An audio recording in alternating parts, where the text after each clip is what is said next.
স্বরচিত কবিতা একটা প্রদীপ। একটা প্রদীপ জ্বলুক না, চিকিৎসা না পেয়ে মৃত বিক্রমের জন্য। একটা প্রদীপ জ্বলুক না, চিকিৎসা না পেয়ে মৃত শফিকুলের জন্য। একটা প্রদীপ কি জ্বলবে না, চিকিৎসা না পেয়ে মৃত রাজীবের জন্য।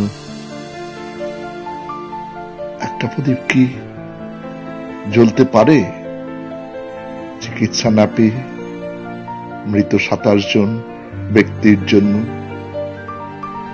একটা প্রদীপ তো জ্বলতেই পারে অত্যুৎসাহী আন্দোলনকারীদের ইটের আঘাতে আহত কর্মরত পুলিশ কর্মীর জন্য। জানি ওদের জন্য কেউ নেই, কারণ ওরা এলিট নয়।